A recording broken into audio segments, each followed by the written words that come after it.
really trust her? Yes. Okay. Yes, he could. All right.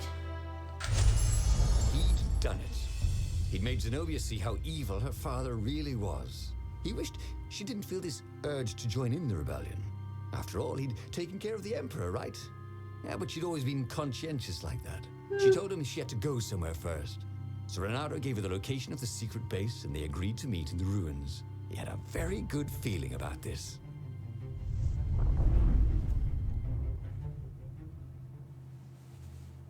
What had Zenobia gone off to do? What was more important than meeting the rebel council? Had he made a mistake, sending her to the ruins? This is why we can't have nice things. He knew they could Accurate. He could trust her because she never broke a word. And she could trust him because she could see right through him. Well, she'd probably be there well before him. She at least didn't have to fight her way through rainstorms of ravens.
As he came around the bend, there was This is fine.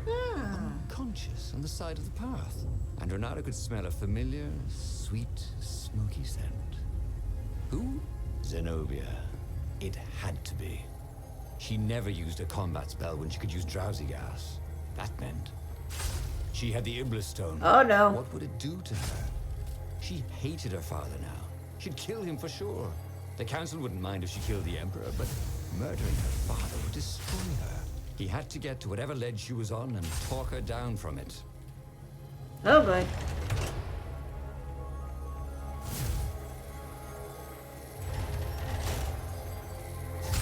Oopsie.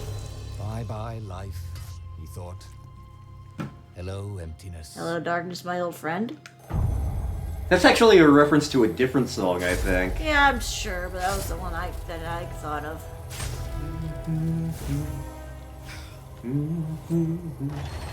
Goodbye, emptiness. Long stairs. So he was close to the rebel base. Nothing was on fire. So far, so good.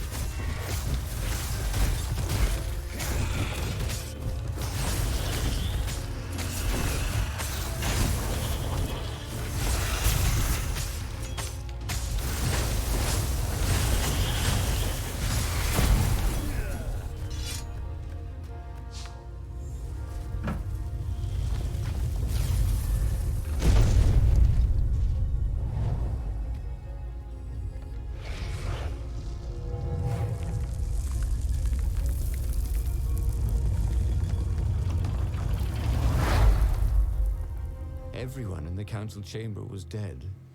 Zenobia stood shivering in the This is fine. drenched in blood. Why?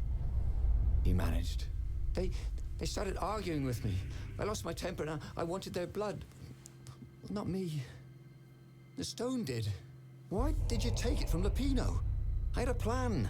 You had a stupid plan, she said. I'm going to go kill my father now.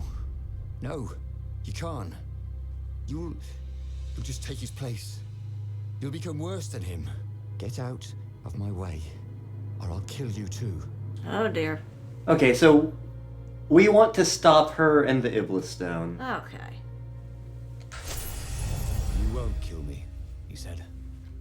And I won't let you kill the Emperor. Enraged, she raised the sword. You hate him too?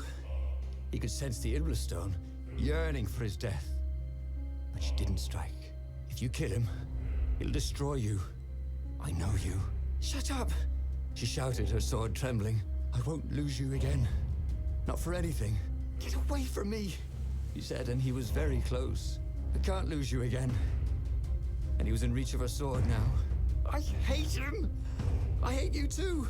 I love you, he said for the very first time. And then she was weeping. He was holding her. The sword had dropped from her hand. He glanced at the Ibla stone. It was no longer the black of the void. It looked like coal. No. It glowed. Like a cinder. It was crackling, burning, crumbling into ashes. You've always loved me, haven't you? She said. She was weak. The stone had taken so much from her. Always, he said. She staggered as he helped her up. Let me take you away. Where? The island of Avalon. The sisters will heal you.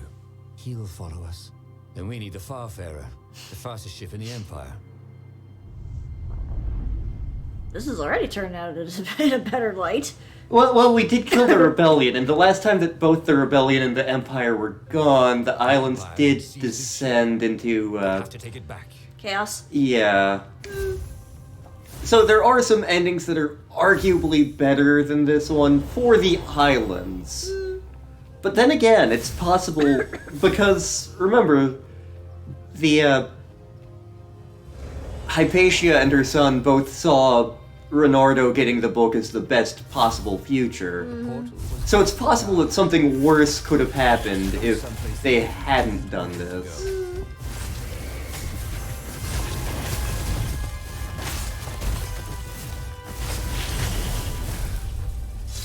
Zenobia was in no shape to fight. But he never fought so well. He wasn't fighting for money or loot or a cause. He was fighting for her. For them. His sword danced, his feet flew, and her razors recoiled from his ferocity.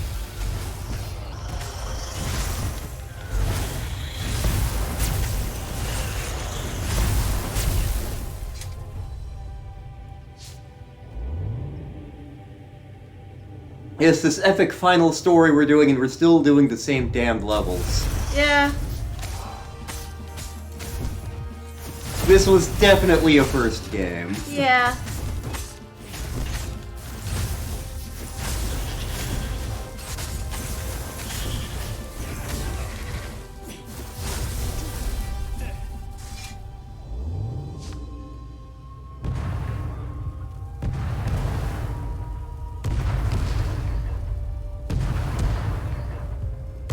And there it was, his beautiful skycraft, the Farfarer. They would fare very far indeed, beyond the Empire, beyond the reach of the Empire, to the mystical island of Avalon. He didn't know exactly where it was, but he knew he could find it. And they would find peace there. Second star on the right, and straight on till morning, back to Zenobia. And they laughed together for the first time in a long time.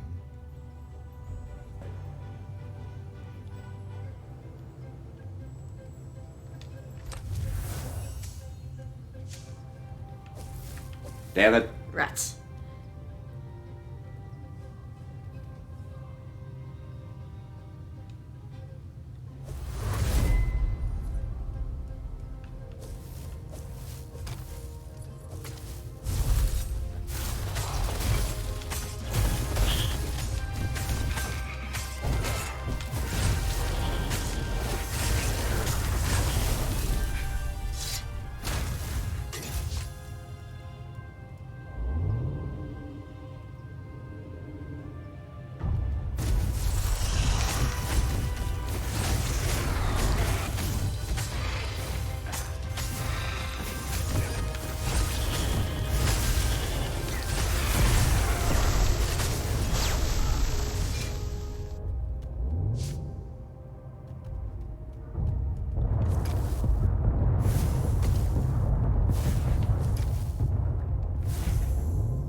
crap, I blew up.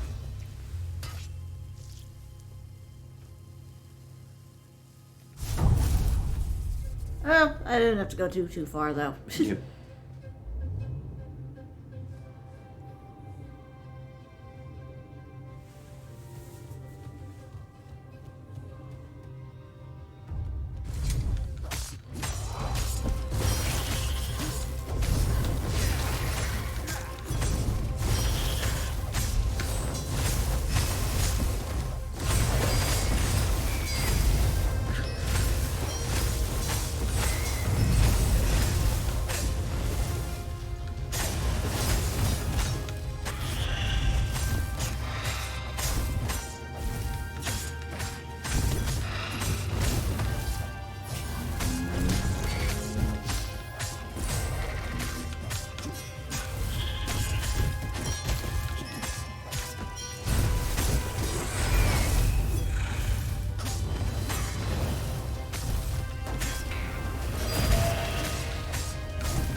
Yay, I did it.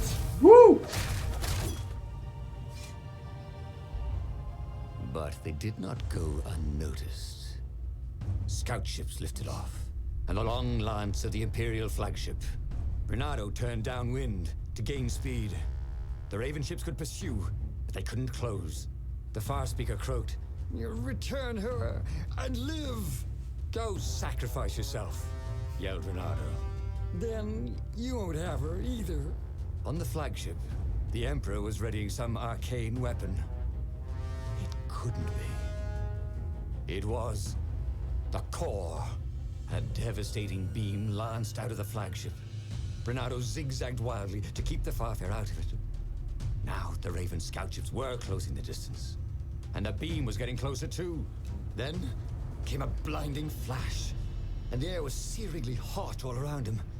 There was a thunderous, deafening roar. He could smell burnt oak and burnt feathers and burnt flesh.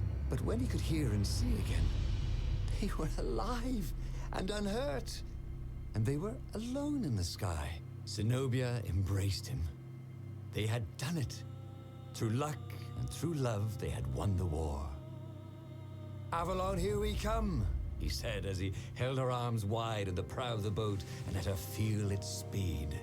Maybe the real Avalon is... Maybe the real treasure is the friends we found along the way. After a bit of an argument, Renato and Zenobia went to one of the two Avalons.